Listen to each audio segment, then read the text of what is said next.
My dear, usidharau biashara ndogo. Kofia moja inaweza kuwa mwanzo wa kuongeza kipato chako kila siku. Leo nakufundisha jinsi ya kuishona kofia hii bila makosa. Twende pamoja mwanzo mpaka mwisho.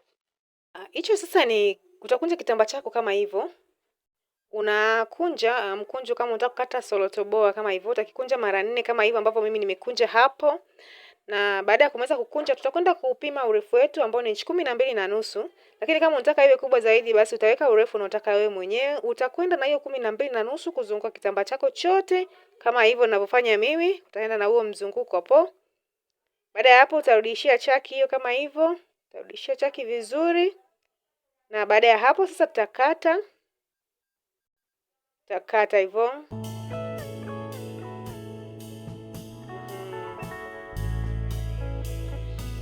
Baada ya kumaliza kukata sasa tuna hicho ambacho tumekata ambacho ni cha lining na chenyewe kama hivyo. Utakikata sawa sawa na hicho kitambaa chako cha kofia.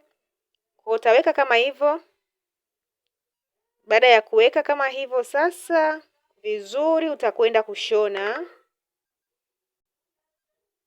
Utakwenda kushona. Tayari nimekwisha shona kama hivyo unavyoona hapo. Nimeshona hapo lakini hapo katikati nimeacha kanafasi kwa ajili ya kuweza kugeuzia kofia yangu. Kwa hiyo nitageuza kama hivyo unavyoona hapo nageuza.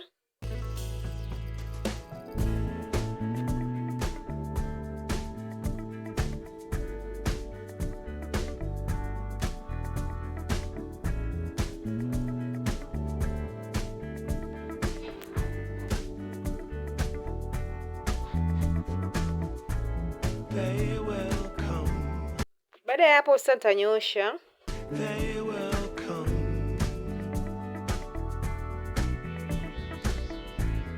Tayari nimeshamaliza kunyoosha kama hivyo unavyoona hapo. Nitapima inchi 1 hapo. Kwa hiyo nitaenda na hiyo inchi 1 kwa kufanya kutengeneza mzunguko wangu kama hivyo unavyoona hapo nafanya.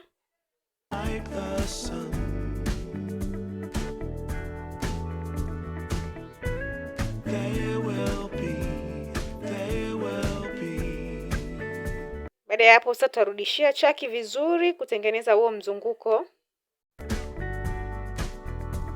Tayari nimeshamaliza kutengeneza mzunguko wangu lakini baada ya hapo pia nitaweka tena mzunguko wa inchi 1.5. Nitaweka inchi 1.5 hiyo hapo.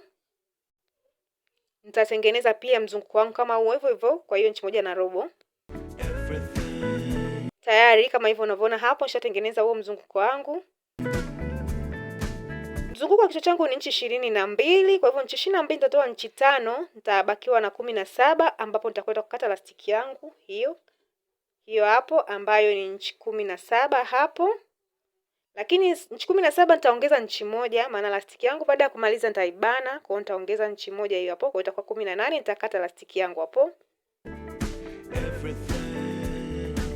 Tayari nimeshakata lastiki yangu hiyo, nitaiweka pembeni. Kabla ya kuweka lastiki yangu utakwenda kushona kwenye sehemu zote mbili nilizoweka mzunguko.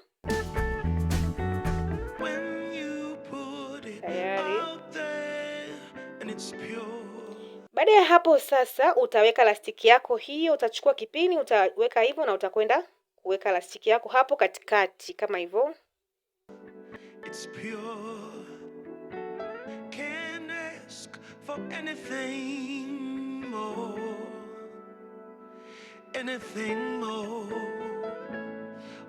Tabana hapo. Tayari nimekwisha bana hapo kama hivyo unavyoona, na kofia yangu kama unavyoiona hapo sasa iko vizuri. Lakini kuna hiyo nafasi kama una ile gundi ya nguo unaweza pia ukaiweka hapo, lakini kama unabana tu kwa cherehani kidogo kama hivyo nilivyofanya mimi kusudi pasifumuke. Kofia yangu ndio hiyo iko tayari. Natumai utakuwa umefurahia tutorial ya leo. Karibu tena wiki ijayo kwenye video nyingine. To do this for you wholeheartedly.